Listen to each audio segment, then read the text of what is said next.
Bengal election विधानसभा election का result 5 मई को आया था और उसको 45 डेज होने के बाद बंगाल में 4,000 ईवीएम मशीन को आग लग गई कि लगाई गई, क्योंकि मौका वारदात पर जो ये आगजनी हुई वहाँ पे अगर कोई न्यूट्रल स्टैंड रखता हो और उनको प्रमाणित किए जाने की बारी आती हो तो कोई भी यह बताएगा कि ये लगी नहीं है, लगाई गई है।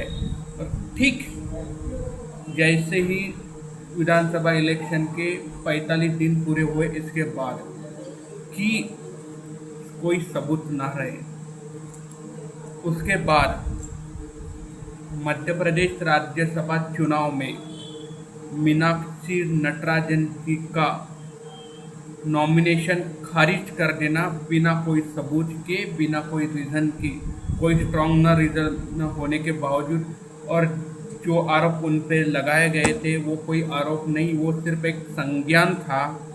ये बोले हैं भारत का most legal talent Abhishek Manu Singhvi जी ने कि अगर कोई छोटा बच्चे को, समझदार बच्चे को भी ये पूछा जाए तो वो भी ये बोलेगा।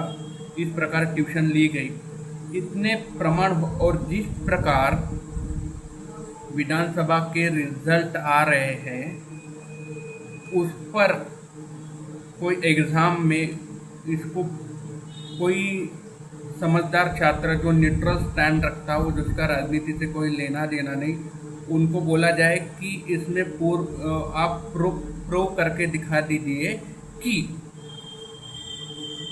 भारत के मुख्य चुनाव आयुक्त अज्ञानेश कुमार जी का इलेक्शन के रिजल्ट को प्रभावित करने और कोई एक पार्टी को फायदा पहुंचाने में उनका पूरा सहयोग है, तो वो उसको प्रूव कर देगा। इसमें कोई ही कोर्ट में इसमें प्रूव करने की ज़रूरत नहीं, क्योंकि इतने सारे प्रमाण मौजूद है कि 2024 के जनरल इलेक्शन के बाद जितने भी चुनाव हुए उसमें भारत का चुनाव आयोग, इलेक्शन कमीशन ऑफ इंडिया और उनके मुखिया, इनका पूरा सहयोग है। इसमें कोई दो मत नहीं होना चाहिए, क्योंकि इतने सारे प्रमाण मौजूद होने के बाद।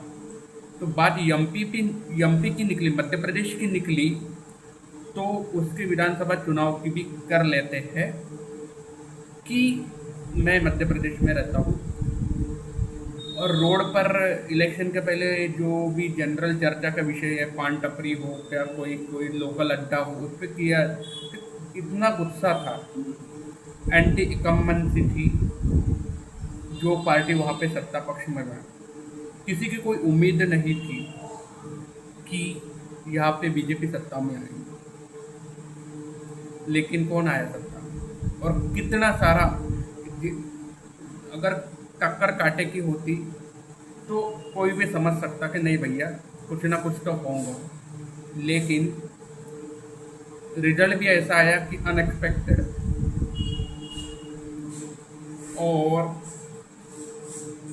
उसमें भी चलो ठीक है वहाँ पे तो आया, लेकिन जिस इंसान ने वहाँ पे इलेक्शन में पूरा मेहनत किया, जिनके दम पर पिछले 20 साल से मध्य प्रदेश में बीजेपी की सरकार चल रही है, जो एक चेहरा था शिवराज सिंह चौहान, इन्होंने पूरा मेहनत किया यहाँ पे बीजेपी के कैंपेनिंग के लिए, और उनका चेहरा सामने रखकर ही, ये भी रीज़न हो सकता है कि उनका चेहरा सामने रखकर भी यहाँ की जनता ने सत्ताधारी पार्टी को वोट किया है, लेकिन उसके बावजूद उनको चीफ मिनिस्टर नहीं बनाया गया, मुख्यमंत्री नहीं बनाया गया। तो मुख्यमंत्री बना को डॉक्टर मोहन यादव, जिनका नाम कहीं से कहीं चर्चा में नहीं था, एकदम से आते हैं, कहीं से किसी को कोई उम्मीद नहीं थी, क्योंकि उनसे भी कद्दावर नेता थे, डिजर्विंग कैंडिडेट थे कि जो चीफ मिनिस्टर बनने के लायक थे। लेकिन ये तो हुआ ऐसा कि नीट की एग्ज़ाम है, नीट की एग्ज़ाम में शिवराज सिंह चौहान को पूरा भरोसा था कि मैं टॉपर आने वाला हूँ, लेकिन समय से उनको पता चल गया कि नीट का पेपर लीक हो गया। ले, तो मोहन यादव टॉपर बन गए। तो क्योंकि जिस विधानसभा क्षेत्र से मोहन यादव आते हैं, वहाँ की पब्लिक की कुछ आम राय जानी गई, तो वो बोलते हैं कि इनकी यहाँ से चुनकर आने की इनकी उम्मीद नहीं थी, लेकिन ये चीफ मिनिस्टर बन गए। तो ये कैसे हो सकता है? कभी कभी उनके राजनीतिक जो उनके कुंडली में लिखा हुआ है राजयोग, इतने सारे राजयोग उनमें लिखे वो फैक्टर भी काम कर जाता है। और उनका इतने साल का वो सिटिंग एमएलए है, तो स्ट्रॉन्ग कैंडिडेट थे। तो क्या उनकी न्यूमरोलॉजी, डॉक्टर मोहन यादव जी की न्यूमरोलॉजी क्या सही मायने में ये कहती है कि वो उस पद के लिए डिजर्विंग कैंडिडेट थे? हम देखते हैं उनकी न्यूमरोलॉजी। डॉक्टर मोहन यादव जी का डेट ऑफ बर्थ है 25 मार्च 1965। बर्थ नंबर इनको मिला है 25/7 और डेस्टिनी नंबर मिला है 31/4। इसमें कोई दो राय नहीं, ये सेलिब्रिटी स्टेटस वाले नंबर 7 और 4 एक अपने आप में एक राजयोग था, ये यहाँ पे है। तो वो पॉलिटिक्स में एक्टिव तो है। उसके बाद में उनका लोसिब्रिट चार्ट तो देखिए, काफ़ी कमाल। यानी टोटल 9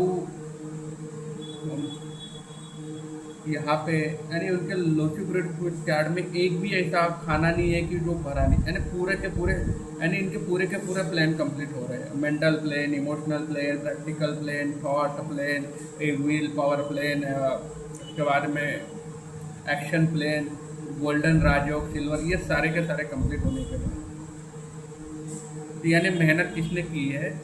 और यानी वो एक कहावत है ना, मेहनत करे मुर्गी और अंडा खाए बकरी, कुछ ऐसा ही हुआ है। यानी मेहनत शिवराज सिंह चौहान जी ने की है, लेकिन लड्डू खा रहे हैं डॉक्टर मोहन यादव जी। तो क्योंकि उनके लोसिब्रिट कार्ड में वो योग है, जो योग है, और 2023 में उनका पर्सनल ईयर भी उसका डिजर्विंग था। तो उनके लिए वो अपने आप उनके पास ये अपॉर्चुनिटी चल के आए। अगला इलेक्शन 2028 में उनका सामना अगर कांग्रेस जीतू पटवारी के नेतृत्व में इलेक्शन लड़ती है मध्य प्रदेश में, तो 2028 में रिजल्ट प्रभावित हो सकता है। समथिंग डिफरेंट अगर जीतू पटवारी जी के नेतृत्व में कांग्रेस लड़ती है, तो क्योंकि 2028 में जीतू पटवारी जी के जो न्यूमरोलॉजिकल एनालिसिस है, जो भी फैक्टर है, वो डॉक्टर मोहन यादव जी के तुलना में ऊपर के लेवल पे है। अगर वहाँ पे कोई गड़बड़ी नहीं हुई, बाबा ज्ञानेश कुमार की कोई कृपा नहीं हुई, निष्पक्ष चुनाव हुआ, तो रिजल्ट डिफरेंट हो सकता है। धन्यवाद।